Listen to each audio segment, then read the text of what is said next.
Isang bucket tsaka isang sisig. Isang bucket, tsaka isang sisig. Mukhang may problema tayo, sir, ah. Isang crispy. Mata. Ang isang masayang gabi. Talaga, lasing na kayo. Baka gusto niyo subuko kayo sa asawa niyo, ah. Hindi inaasahang mag-uwi sa malagim na katapusan.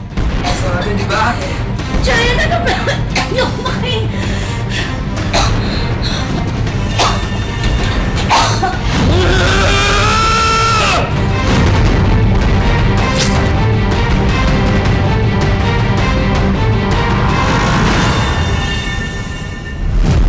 Bumaga ng April 6, 2024, pinuntahan ng isang lalaki na itinago namin sa pangalang James ang kwarto ng katrabaho niya sa pinapasukang radiator shop na si Giant. Giant, gising ka na? Hinahanap ka na ni boss.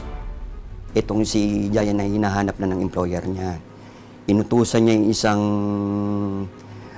katrabaho ng may-ari na tignan si Giant dun sa kwarto niya.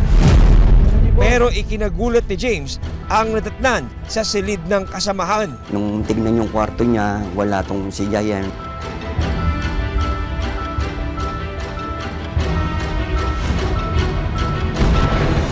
At sa halip ang nakita niya yung bangkay na babae na nakahiga. Wala nang buhay at nakapulupot sa leeg ng babae ang kable ng isang mikropono.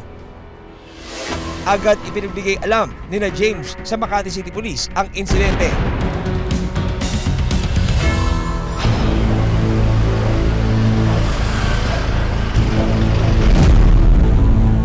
Sa investigasyon ng mga pulis sa crime scene, ilang basyo o bote ng alak ang nakita nila sa loob ng kwarto.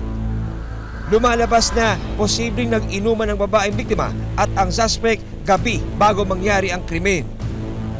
Samantala, sa medical legal report na inilabas ng Makati Central Police Station, Station Investigation and Detective Management Section, nakasaad na asphyxia, ligature strangulation o pagkakasakal ang naging sanhi ng pagkamatay ng biktima.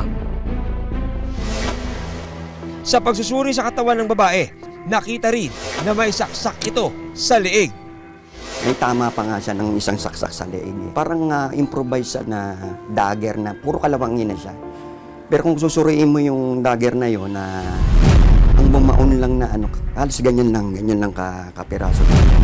Sino ang babaeng natagpuan sa loob ng kwarto? At paano nauwi sa malagim na krimen ang dapat sana'y masayang gabi?